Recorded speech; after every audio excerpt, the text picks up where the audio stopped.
All right, welcome everybody to today's digital rally and press conference, Our Stories, Our Vote, the Rising New American Electorate. We're gonna go ahead and get started with today's program.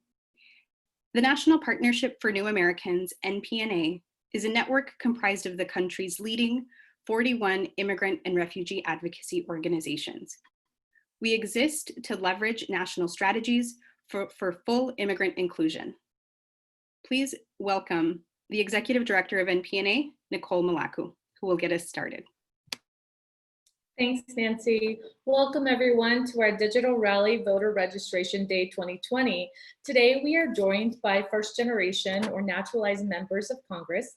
I'm excited for them to share their stories and the call to action for millions of newly naturalized voters and first-time voters that will cast their ballots this November. You will also hear testimony from a newly naturalized citizen, Cristina Uribe from Colorado, who will share her incredible journey from citizenship and why she'll be voting this November. In the last few years, approximately 5 million immigrants have naturalized since Donald Trump took office. Many of them have naturalized over the last 4 years. Despite the backlog of applications and the voter suppression that we see happening across the country, there are millions of potential new voters who recently naturalized and can play a significant role this November if they turn out, especially in politically important states. Our communities will not be intimidated by anti-immigrant sentiment and instead have applied for citizenship in record numbers, despite this administration's attempt to make that process more expensive, more complicated, and lengthy. NPNA member organizations and other legal service providers have been there to help them through this process and will continue to do so. And now, on Voter Registration Day, we are calling on all naturalized citizens to vote. We are committed as NPNA through our New American Voters 2020 campaign to close the voter participation gap among the newly naturalized. I want to thank Congresswoman Norma Torres for being a congressional lead of this event today and for your vision and leadership in creating the New American Caucus. You'll hear from Congresswoman Torres in just a few minutes. And without further ado, I would like to introduce our moderator for today's event. She's a best-selling author, My Underground American Dream, and Someone Like Me. She was named one of People in Español's 25 Most Powerful Women in 2017, and in 2019, Woman of the Year by the City of Los Angeles. She's a leading voice in the fight for social justice, immigrant rights, and education equality. She was sworn in as an American citizen in August 2014. Her story has a joyful ending, and she fights so more people can say the same. Without further ado, I'm deeply pleased and honored to welcome our moderator for today's call, Julissa Arce. Hi, thank you so much for holding this space and for asking me to be the host for this incredible lineup of speakers on this voter registration day. I want to share a story with you. On August 8th of 2014, I became an American citizen after 20 years of living in the United States. And a couple of years after that, in 2016, I cast my ballot in a presidential election for the very first time. And I remember standing in line to exercise my right to vote as a new US citizen. And while I was standing in that line, I reflected on just how much it took for that to happen. And I don't just mean all the sacrifices that my family made and all the hardships that I personally endured, but I also thought about all the court cases and all of the protests and all of the changes in the law that had to be made so that I, as a Mexican-American woman, could play a role in our democracy. In 1790, and yes, I am taking you that far back, just bear with me for one moment. In 1790, the first Congress of the United States established in the law who was eligible for naturalization. And it said that free white persons of good character who had resided in the US for 2 years were eligible to become naturalized. Those were also the same people that were able to vote, basically free white men. As a Mexican woman, I would not have been able to cast a ballot. And in fact, for the next 162 years, Congress and courts argued about who could become a naturalized citizen based on someone's race. It wasn't until 1952 that Congress asserted that a person could become a citizen of the United States without being denied or abridged because of race or sex or because such a person was married. It's probably worth noting that a woman's citizenship depended on her husband, but that's a topic for another time.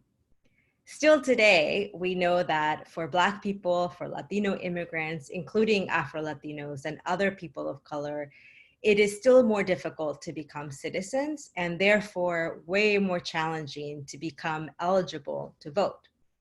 For many, a path to citizenship doesn't even exist.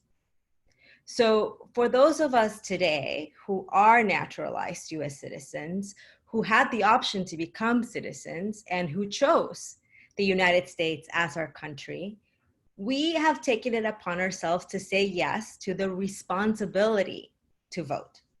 We are not a monolithic group. Some of us are judges, some of us are members of Congress, as we will hear from many today. Some of us are writers, laborers, lawyers, teachers, factory workers, and so much more. Today, naturalized citizens comprise 10% of the US electorate. That means that 1 in 10 Americans was born somewhere else, but we are still Americans with the right to vote.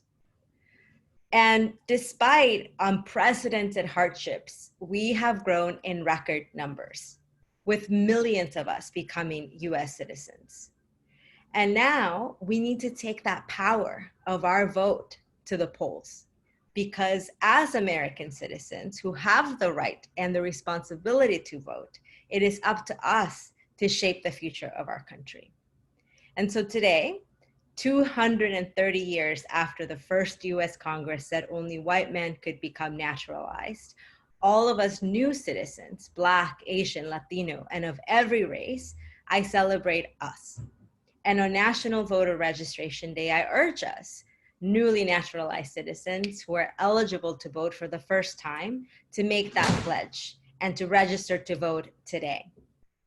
As a naturalized citizen, I am voting for all of our fellow immigrants who still cannot vote.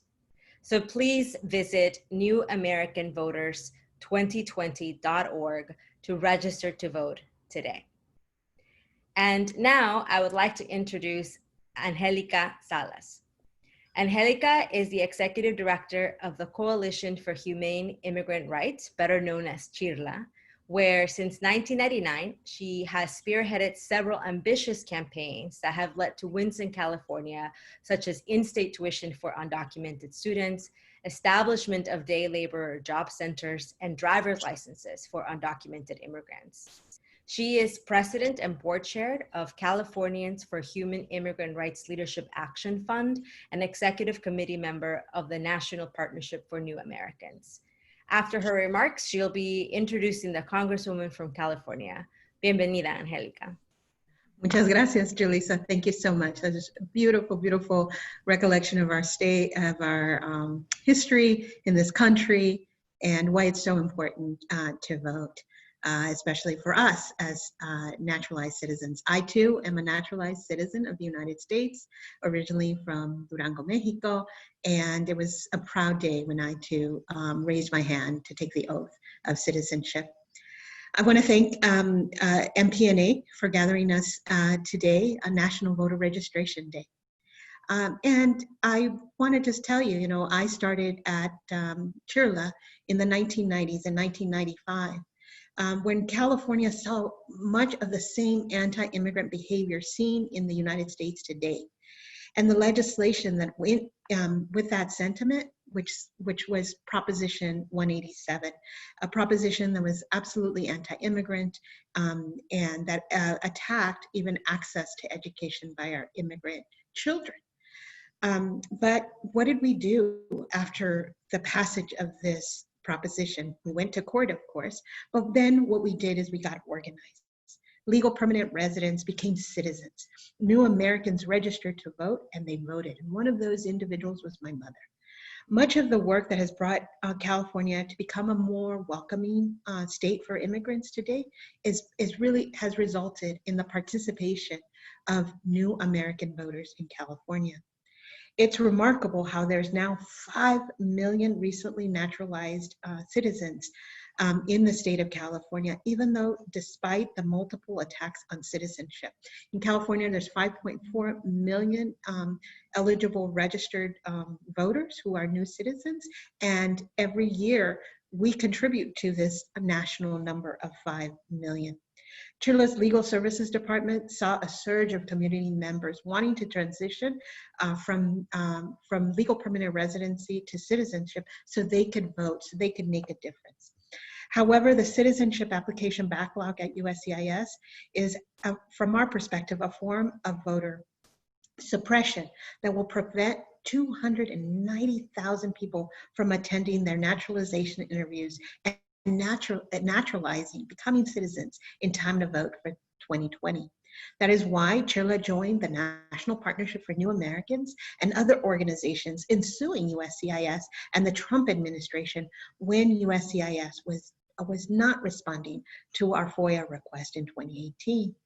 Instead of USCIS being transparent over the last almost 4 years, it has pursued a policy and policy after policy to make citizenship less accessible, more complicated, and yes, more expensive. In its latest attempt, it has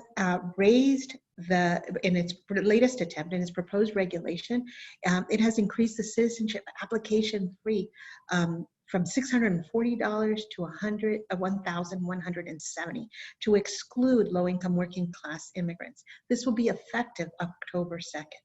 That is why we sued in federal court and are confident that it is unlawful and these unlawful and anti-immigrant measures will fail.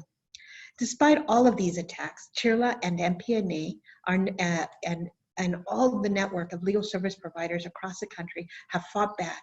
And we have been successful in naturalizing millions.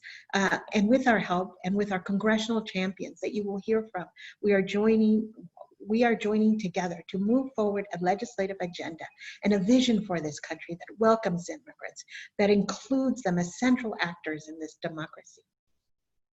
And one of those champions is our very own member of Congress, Representative Norma Torres. She is one of our, what I would call one of our gems, one of our jewels in California. She's originally from Guatemala, and she represents the vibrant 35th Congressional District of California. Representative Torres is the chair of the New Americans Caucus and also the Central American Caucus. She's a member of the Congressional Hispanic Caucus as well. Throughout her career in elected office, Norma Torres has worked to make government more responsive to the needs of the Inland Empire residents. It is my honor to introduce to you our Congresswoman, Norma Torres. Thank you so much, Angelica, and good afternoon, everyone. I want to start off by thanking all of the advocates and public officials who came together to make this event happen. We could not be here with the leadership of NPNA and Chile. We would not be able to speak to such a wide scope of this very important issue without Representatives Chuy, Meng, and Garcia, and Julissa, Arce. And we would not be having the impact that we're having today, this National Voter Registration Day, without the brave new American joining us from Colorado and without all of you who are joining us online. As you may have guessed from Angelica's introduction, this is very personal to me. I am a proud naturalized American citizen. When we talk about how daunting it can feel, overwhelming, and even intimidating for someone to take a stand for their convictions in a country that they are new to, I know those emotions firsthand.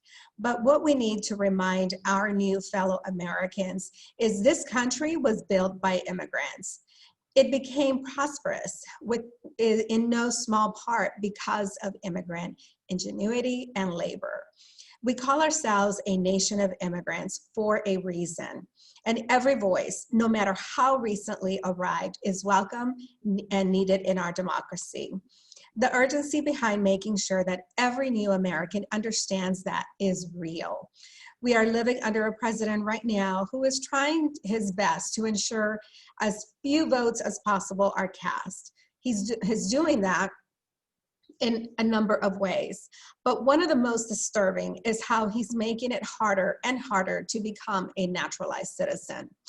This COVID-19 pandemic has inflicted harm on our people and our economy, but it became a convenient way for the Trump administration to shut off all naturalization ceremonies.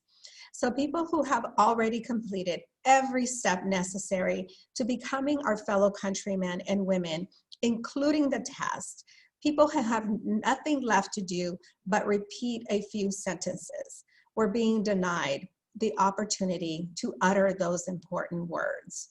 I led a letter in the beginning of May signed by 31 champions in Congress, including all of the representatives joining us today. To demand virtual naturalizations to ensure that these Americans in waiting become Americans by law. While the administration has begun to hold naturalization ceremonies, this remains a major backlog, not just for families left in limbo, but for those voters that deserve, for those votes that deserve to be cast. You can't exercise your voice.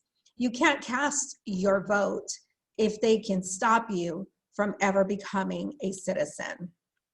We see the same strategy play out with outrageous fee hikes on numerous immigration-related forms and applications, including an 80% increase in naturalization fees and a $50 charge for asylum applicants. That asylum charge places the United States in the company of only 3 other nations in the world who would stoop so low as to charge an entrance fee to desperate people fleeing for their lives. The rule changes pushed by this administration also do away with fee waivers and exemptions. Once again, anything that they can do to make it harder to become naturalized. I have a bill with Senator Menendez to preserve and expand access to naturalization by making sure these kinds of fees don't price immigrants out from becoming citizens. And I'm working on another bill to push back against President Trump's harmful rules. We must recognize this administration efforts for what they are, an attack on the character of this nation. And we must also recognize that we are not powerless. Trump's trying to prevent us from voting because it is our best weapon against his xenophobia and cronyism. So take it from me, a little girl who was plucked from the violence and poverty-stricken streets of Guatemala and who has gone on to serve my community proudly in the United States. Your vote is your voice. To have it is a privilege, so use it. Thank you. And with that, I'll pass it back to the floor.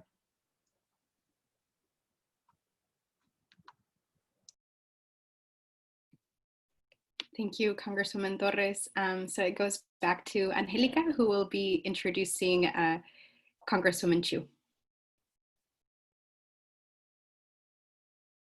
Thank you so much, Nancy. And so I am so happy today because I get to introduce another one of our incredible champions, Representative Chu. And what I really want to say about Representative Chu is that she has been a champion when she was a state representative and now as a member of Congress. We work so closely with her on so many issues. She is there every time we call her, whether it's fighting against family separation, whether it's advancing on immigrant integration, whether it's standing with us with our immigrant youth, she is there. And so it is so wonderful to be able to introduce Congresswoman Judy Chu to talk about these important issues and to really demonstrate why it's so important that our members of Congress remain committed to the full integration of immigrants, the acquisition of citizenship, and also their participation in our democracy. Welcome, Congresswoman Judy Chu.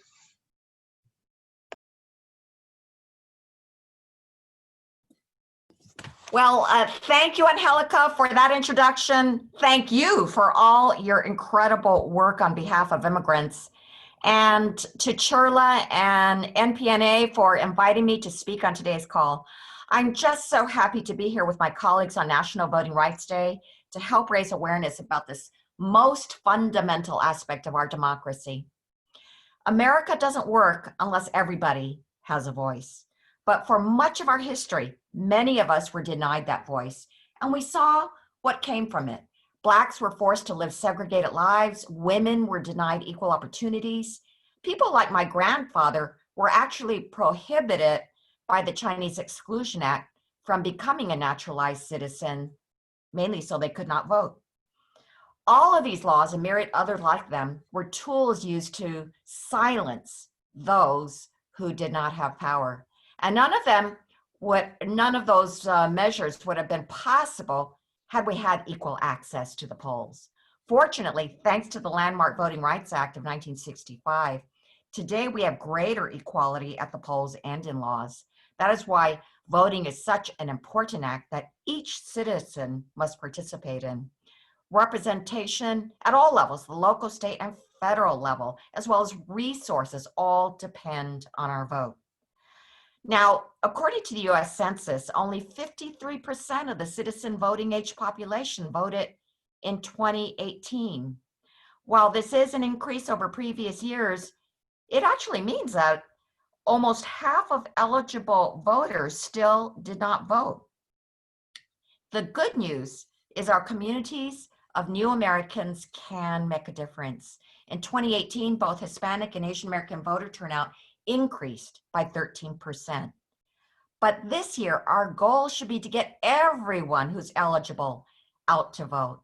That's why I was thrilled when I saw a new report published by the National Partnership for New Americans, which said that 3.1 million individuals have become citizens since the election of Donald Trump. These new citizens have the potential to sway the outcome in battleground states like Florida, Michigan, Arizona, Pennsylvania, Nevada, and so many more states. But we need to make sure they're all able to exercise their right to vote. And that's why all of us need to work tirelessly to ensure that everyone is able to vote early, has language access resources if they need them, and is not discriminated against at the ballot box.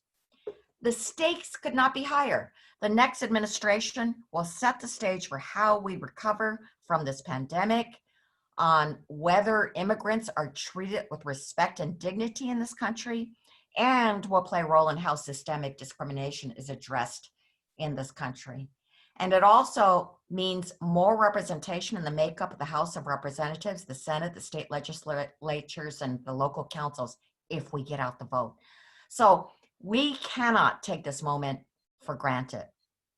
And for those who are not yet citizens, yet are eligible to naturalize, I encourage you to start the process. Now, my mother, she had to take adult school classes. She had to learn English. It was quite an effort, but she did become a naturalized citizen and was sworn in at that naturalization ceremony. And it became one of the proudest days of her life. Not only that, because she became a citizen, she gained access to so many benefits. If you're a citizen, you can go abroad and be able to re-enter the US freely, regardless of how long you were gone. You can guarantee citizenship for your children, even if your child is born in a different country. You can petition family members to join you in the US. And of course, you can have a better life. There are colleges and universities that only give government-issued grants for education to US citizens, a right that permanent residents do not have. And only US citizens get their full Social Security benefits. Permanent residents do not. So on National Voting Rights Day, let's make sure everyone who's eligible has registered to vote. Let's make sure our family, friends, and neighbors all have a plan on how to vote and have the information they need to make informed decisions. Our communities and our futures depend on all of us getting out to vote. So thank you again, and let's get out the vote. Thank you so much, Representative Chu. Before I introduce our next speaker, I just want to make a quick note that Harris County, Texas Judge Lina Hidalgo unfortunately will not be joining us today due to the flooding happening in Houston and surrounding areas due to Tropical Storm Beta, which hasn't let up yet. We hold all of Harris County in our prayers and hope that they will get through this safely. Judge Hidalgo wishes she could be with us today and sends her best and encouragement to all of us new American citizens to register to vote. And with that, I would like to introduce Representative Grace Meng, who is a first-generation American whose parents are originally from Taiwan. Representative Meng is the first and only Asian member of Congress from New York State and the first female Congress member from Queens since former vice presidential nominee Geraldine Ferraro. Representative Meng is a member of the House Appropriations Committee and its subcommittees on state and foreign operations, Homeland Security, and Commerce, Justice, Science, and related agencies, among others. Representative Meng's track record proves how she's fought to expand opportunities for communities of color, young people, and women. And she has secured resources to help local businesses. Welcome, Congresswoman Grace Meng. Thank you so much, Julissa. Good afternoon, everyone. I'm Congresswoman Grace Meng from Queens, New York. Thank you to Nicole and the whole team from NPNA for inviting me to speak today. I also am so honored to join and recognize my fellow congressional colleagues who are literally some of the brightest and most proactive champions for compassionate immigration in this country and in Congress, and who are fighting every day against the endless injustices that we've seen come from the Trump administration and how they've been inflicted on immigrants and refugees. Today, as you all know, is National Voter Registration Day, and it's imperative that we ensure all Americans, including those newly naturalized, are registered to cast their ballots, and this is no easy task. President Trump, aided and abetted by Republicans, has cast a long and dark shadow across our nation by failing to strengthen voting rights, to ensure that all eligible voters have access to the ballot box, and sow doubt into the legitimacy of our democracy. They have a dystopian vision of our future, and their rhetoric about who counts as an American has poisoned our national conversation. That's why I worked closely with NPNA and Congress members Garcia and Jayapal to create a visionary framework that invests in our immigrants, refugees, and our country. We introduced the New Deal for New Americans Act to strengthen the path to citizenship for immigrants in this country. We reject the Trump administration's actions that undermine our very notion of what makes America great, that we are a nation of immigrants, a beautifully woven tapestry of diversity. And our bill is expansive, and it rejects the anti-immigrant narrative that this administration has pushed from day one. I want to quickly mention a few things that our bill would do. It would establish a National Office of New Americans in the White House to coordinate federal, state, and local efforts to help immigrants and refugees. It would establish a federal initiative on New Americans to coordinate a federal response to address issues that affect the lives of new immigrants and refugees and communities with growing immigrant and refugee populations. It would create an English as a gateway to integration program for organizations that teach English or help individuals prepare for naturalization or earn a GED. And it would promote civic engagement through automatic voter registration of newly naturalized individuals. On this last point, I want to emphasize how important it is to engage our newest naturalized citizens to vote. Becoming a citizen is no easy task, and I thank Norma for her work and her words on this issue.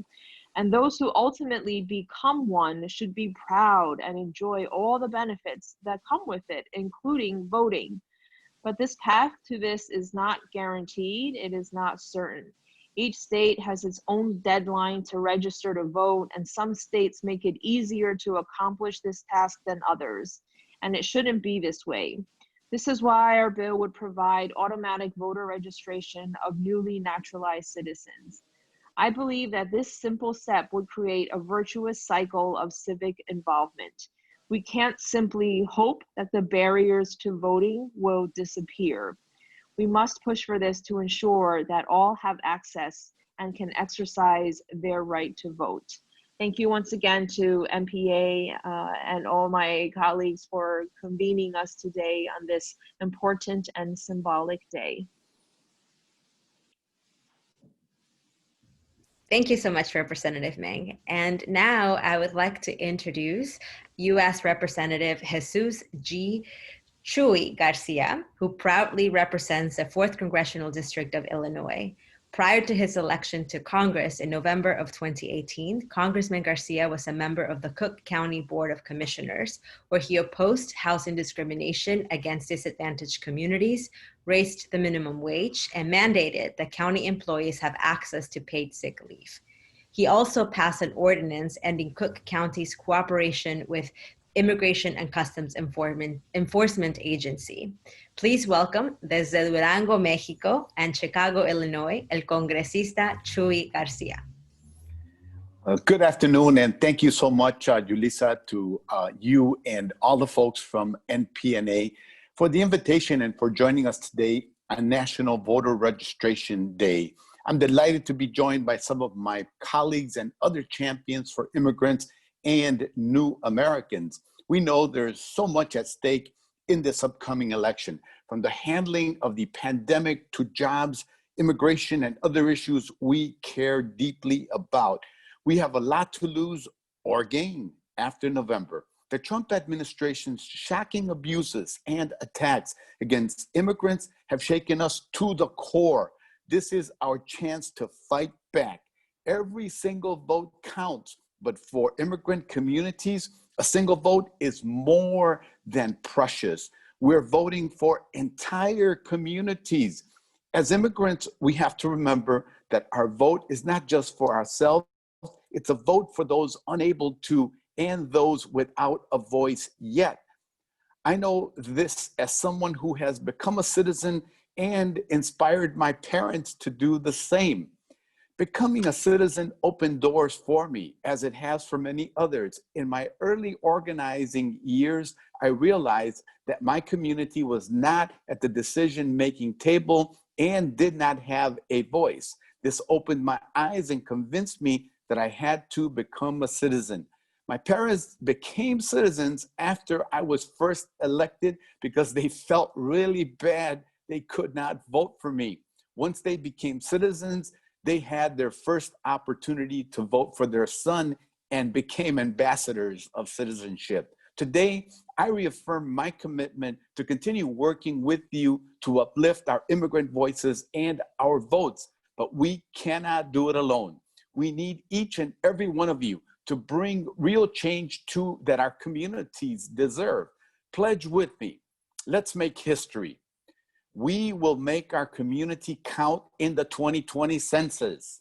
We will register ourselves and others to vote, and especially those who are newly naturalized. And we will cancel racism and bigotry by making our voices heard at the ballot box this November to change the course of this country and bring justice to our communities. We are ready, si se puede. Sabemos que hay mucho en juego en estas próximas elecciones para los latinos, desde el manejo de la pandemia hasta el empleo, la inmigración y otros temas que nos preocupan. Tenemos mucho que perder o ganar después de noviembre. Los horribles abusos y ataques de la administración Trump contra los inmigrantes nos han estremecido. Esta es una oportunidad de contraatacar. Cada voto cuenta, pero las comunidades latinas, un solo voto es aún más valioso. Estamos votando a noviembre de comunidades enteras. Muchísimas gracias. Es un placer. Back to you, Julissa. Muchísimas gracias, Representative Garcia. Agradecemos sus comentarios. And now I would like to introduce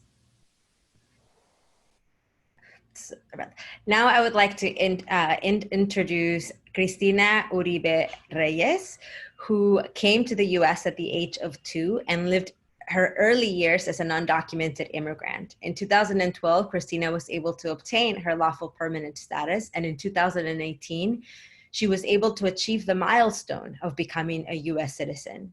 She now works as an immigrant attorney in Denver, Colorado, and in this role, Cristina helps others navigate the system and walks people through the journey of citizenship.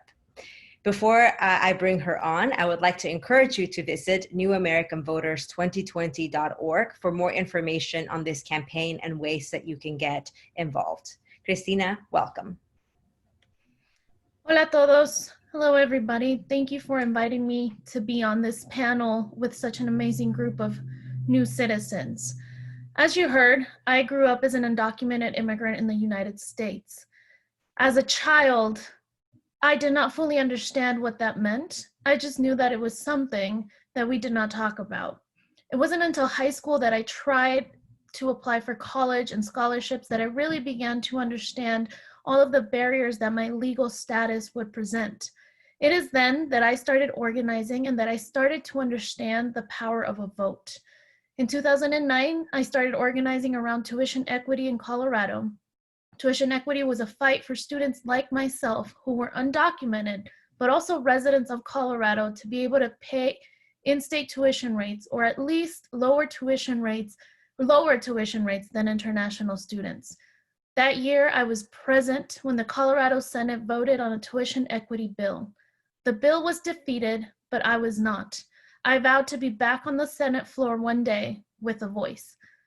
That started my journey to law school and becoming a lawyer. Law school was difficult, but becoming a citizen was even tougher. To get through law school, I needed determination, time, and effort. My success in that journey was completely dependent on me. The road to a green card and citizenship required luck. See, my parents started their green card process for my family when I was 2 years old. 19 years later, when I turned 21, that process was still pending.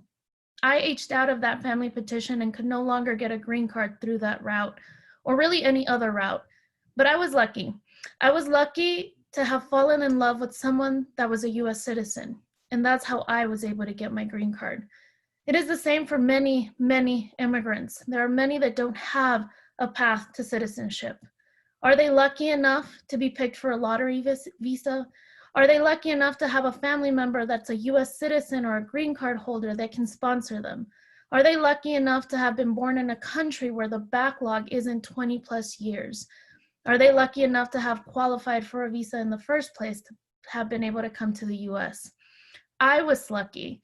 I scored a green card, and the minute that I was able to become a citizen, I did so. As an immigrant, I feel a responsibility to vote, not only for myself, but in the name of so many others that haven't been so lucky. Others like my family members, like my clients.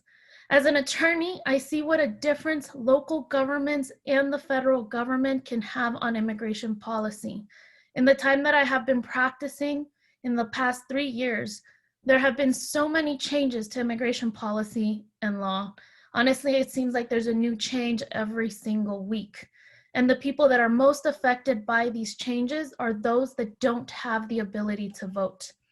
So to those that are eligible to register to vote or to become citizens, I encourage you to do so. Your vote matters. Your vote could change someone's immigration luck. Thank you.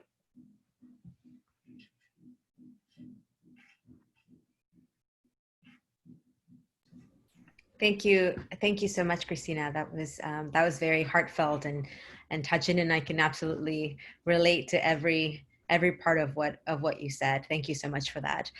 Again, we would like to encourage you to visit our website in order to register to vote and find out more about how you can get involved. We are now moving to the section of question and answer. So if you are a member of the press and would like to ask a question, you can unmute yourself and ask the question that way. So let us know if you have questions right now. You can simply take yourself off mute and ask the question. We do also have some questions from the viewers who are watching on Facebook Live, and we'll be taking some of those questions in just a moment as well.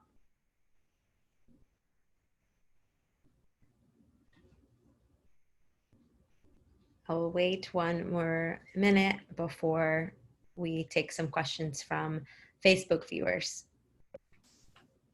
Hi, this is Annabelle Munoz. I'm with ABC7 here in Los Angeles. It seems like at this point, someone who is eligible to naturalize would not be able to do so in time for the election. But are there still some important upcoming deadlines for those who are eligible or who've already naturalized? And then 2, some practical steps for legal permanent residents who are eligible to naturalize so they can begin that process, and how can those around them also support them in what can be an intimidating process for many? Yeah, thank you, Annabelle. I'll actually turn it over to Nicole to talk about an important deadline, which is the fee increases for October 2nd. And then I'll open it up to the members of Congress to chime in on the other aspects of your question. Sure, thanks, Nancy. So as you know, USCIS has increased the citizenship fees, and it's going up significantly on October 2nd. So we're encouraging everybody who's eligible at this moment to submit their application to do so under the current fee structure. We do know that folks who are in the pipeline in the backlogs most likely are not going to be eligible to take their oath ceremony and therefore register to vote by November. And the estimates that we have are there's around 180,000 individuals that are currently in flux. And so we've been working with members of Congress as NPNA to continue to push that backlogs are cleared and that folks can find a way to get people in for their interviews so that they will be able to take their oath on the spot and naturalize. And so there's a lot of ways that you can plug in to our member organizations, including members like Churla, who are on the ground helping to move this process along. So I'll turn it over to Angelica to answer the other part of this question. Sure. I just wanted to actually make a point around California. So California state law says that if you naturalize, you can register to vote if you naturalize before Election Day. So in California, if you take the oath of office and registration date has passed, but you became a citizen after the deadline, you can still register to vote. You do have to go to the registrar of your county to do that, but you can. And so I just really want to make sure that for all those new citizens in California, you can cast a vote on Election Day if you register that day. And that's something that obviously I know Congresswoman Norma Torres knows because she was in the state legislature when that passed. And so, but for everybody else, I think it's really important to just continue to tell our community that they should seek out legal services with their, the many partners of NPNA. It is never too late to start the process for citizenship because elections happen all the time, and participation in voting and all the protections that were actually described by Congresswoman Judy Chu are so important. So we are here to help you. Most of the process is free other than the fee, and even then we have had situations where there have been very generous supporters who have helped folks with the fee for the government. And so I just want to say to everybody, and the message should be, it's never too late to become a citizen, and do it as quickly as you can, especially with all the support you have from National Partnership for Americans and from organizations like Churla. Thank you so much. I did just want to add that today is voter registration day, and so we do really encourage everyone to register to vote today. And just to note that in California, we have really amazing laws that allow us to register on the same day, but other states don't quite have the same laws. So in places like Arizona, Florida, Georgia, Indiana, Texas, the deadline to register to vote is coming up on October 5th. And so really encouraging people to register to vote as soon as possible. Don't wait until the last day to register. And you can visit newamericanvoters2020.org, where you can find out when your state's registration deadline is and to be able to register to vote. So there's a lot of really great resources that you can access both in English and Spanish on newamericanvoters2020.org. Now I'd like to, I have a question for Representative Torres, which is, what was your vision with the New Americans Caucus? And do you know how many members of Congress are naturalized?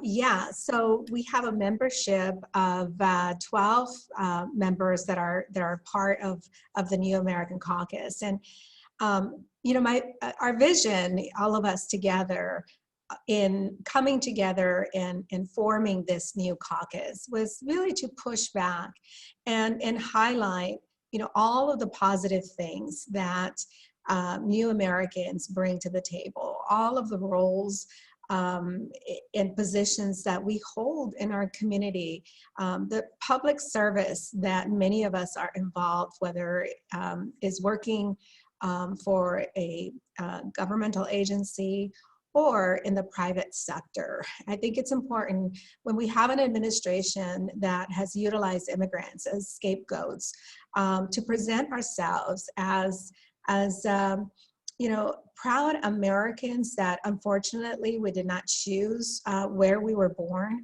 but we are just as proud as anyone else. Finally, I just want to add a little bit about the folks that are still in the process who might still be thinking about applying for citizenship. Stop thinking about it, do it.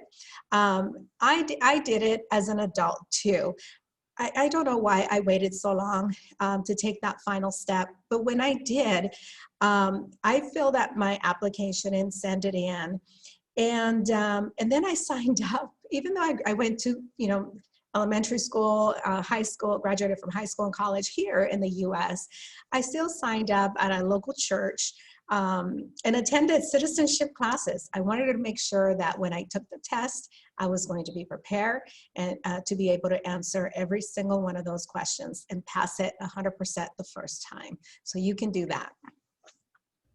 Thank you so much. This next question is for Representative Garcia.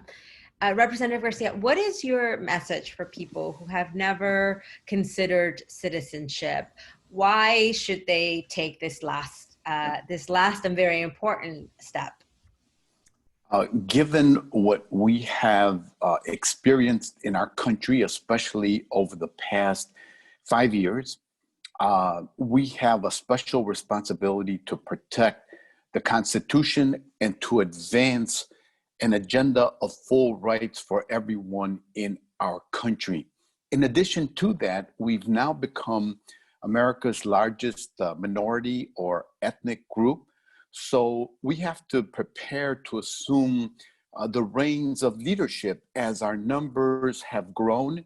The corresponding empowerment and civic engagement and becoming a part of U.S. society needs to correspond. This means that gaining the precious right to vote and availing ourselves of it is critical, as we also seek to excel in corporate life, in philanthropy, in higher education circles, etc.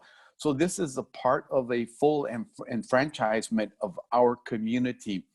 The last 5 years, I think, have been most instructive, a lot of suffering on the part of many people, especially in the immigrant communities. So this is a very special time as America reckons with the popular calls for racial justice. I think our community has a very important role in becoming a bridge and a force that helps bring everyone to feel and to know that their rights per the Constitution are protected and advanced.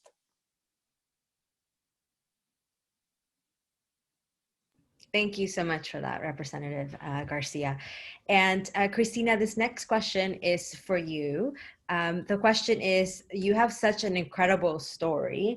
Would you ever consider running for office now that you are a US citizen?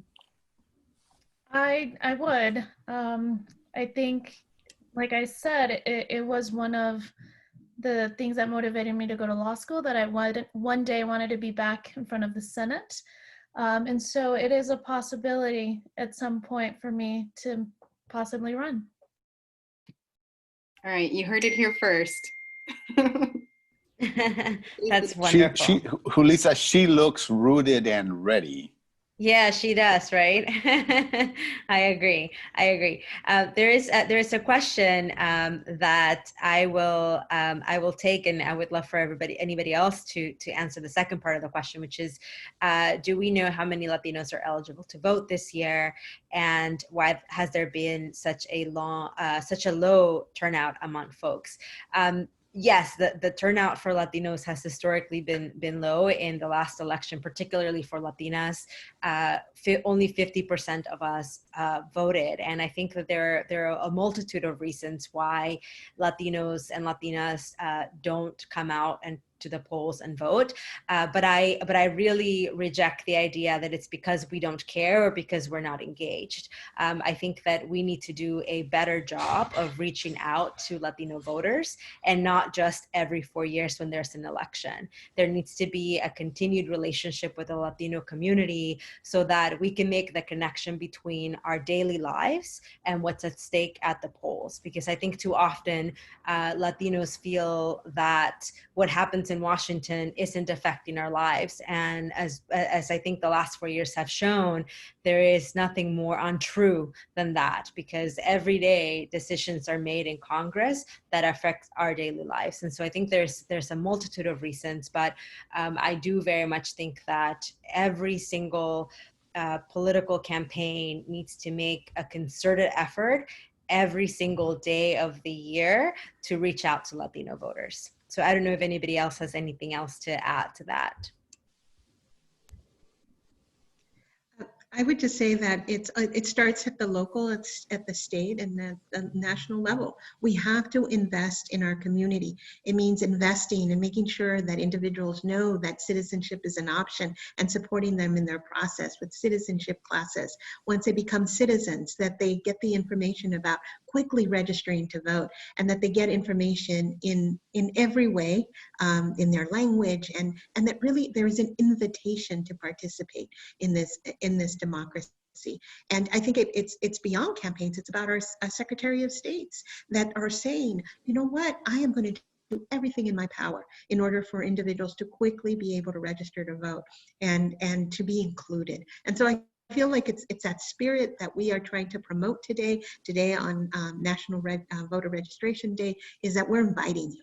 We want you to be part of this democracy, and we at National Partnership for New Americans, as Chirla, as all of us here, we're inviting you to be part of it.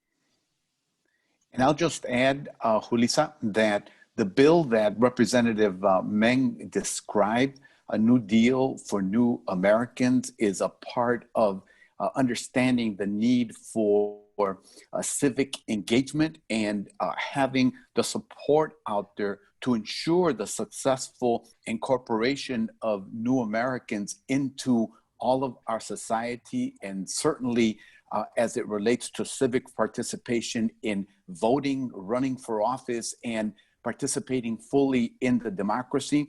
That's why we think it's a wise investment. We also think it will help the rest of the country understand what civic engagement is about, especially young voters who are registering for the first time, who have turned 18. Yes, thank you. And thank you for mentioning that. And I forgot to answer the first part of the question, which is that there are 32 million eligible Latino voters. And every year, 1 million Latinos turn 18 who don't have to go through the naturalization process that we have to go through because they were born in the US. So I did just want to answer the last piece of the question. And this last question is for Nicole. Regarding NPNA's national report, do you anticipate that the high rate of naturalizations will continue if the administration changes? Absolutely. Historically, every time there's a increase in fees, people take that important opportunity to go ahead and naturalize. I know in 2015, we had, as NPNA, a campaign, Naturalized Now, that was going out across the country with former Congressman Luis Gutierrez, where we were encouraging the newly naturalized to vote. I think it's a wonderful opportunity for us to be able to educate our community on the benefits of citizenship. I think also whatever we're looking at in terms of a potential administration, becoming a naturalized citizen is the #1 way to protect your family from deportation and to petition for your loved ones, right? So they can also begin on a path to citizenship. So regardless of what we're looking at, we know that people will still continue to naturalize, and we know that we have the work ahead to continue to hold USCIS accountable on those backlogs. And so we have our work cut out for us, but we know that our partners across the country will continue to get the community the access to low cost and free legal services. And so we encourage you to visit newamericanvoters2020.org to find an NPNA member organization that can help you. Many of our partner organizations across the country have an extraordinary core of volunteers who are standing by to help people navigate this process. So please, tomar ventaja, and remember that if you are registering to vote, or if you are voting for the first time this election, you are exercising a very important tool in your toolbox to help save our democracy, right? You are not only voting for your future president, but for the Supreme Court, for district judges, for city attorneys, and for folks down the ballot that will make important decisions about your life. And I just wanted to close with one more thing. Latinos care about a variety of issues. New Americans and immigrants or refugees care about healthcare. We care about what our economy will look like post-COVID. We care about education. And so my message to all of the other elected officials watching is to really court and engage immigrant voters, New American voters, and Latino voters, right? We are certainly a force to be reckoned with. And I'll leave you with that last thought of please register and get the word out. Thank you so much. And just to close, for anybody that would like to give a message in Spanish, would like to give some space, if anybody wants to just say a few words in Spanish for our Spanish-speaking audience. I'll go ahead. Nomás te quiero decirle a mi comunidad inmigrante que tan importante es que sigan esa esperanza que ustedes llegaron a este país, y eso continúa al hacerse ciudadano. Y después de hacerse ciudadano, no para ahí, sino que hoy es el día para registrarnos. Es una movilización nacional para que toda nuestra comunidad inmigrante, ya que ya son residentes permanentes, que se hicieron ciudadanos, que ahora se registren para votar. Los necesitamos para cambiar esta nación, para que sea más justa, para que nuestras familias estén unidas, para que tengan un mejor futuro, no nomás para nosotros, sino para las nuevas generaciones. Así que hoy, en este día de registración para el votante, le pedimos a usted, participe, únase a esta lucha y por favor vote el 3 de noviembre por su familia y por su nación. Muchas gracias. And Julissa, I'll just add, para toda la comunidad hispanoparlante en los Estados Unidos, hay que participar en el censo. Solo quedan 8 días para hacernos contar. Estamos luchando para el futuro de nuestros hijos, de nuestras familias, de la gente de la tercera edad. El censo quiere decir recursos para salud, para educación, para todo lo que apreciamos en la vida. No aparece la pregunta sobre ciudadanía o su estatus migratorio. No es tiempo de tener temor, de estar confundido o indeciso. Hay que participar en el censo porque nos importa el futuro de nuestra gente. Muchísimas gracias y muy buen dicho. Pues bueno, muchísimas gracias a todos por acompañarnos el día de hoy. como yo soy una nueva ciudadana americana, fui indocumentada por muchos años y en cuanto tuve la oportunidad de hacerme ciudadana americana, lo hice porque sé qué tan importante es votar y hacer contar nuestro voto, y particularmente por toda nuestra familia que todavía no tiene el derecho de votar. Así es que hay que utilizar nuestro voto para darle una voz a todos los millones de indocumentados, a nuestra familia. Es muy importante. Entonces, les pido por favor que el día de hoy, si pueden, que se registren por votar, y como dijo el representante Chuy, que también por favor llenen el censo. Thank you very much for joining us. Please visit newamericanvoters2020.org for more information on how you can get involved. And thank you so much to everyone for joining us today. Bye, thanks all.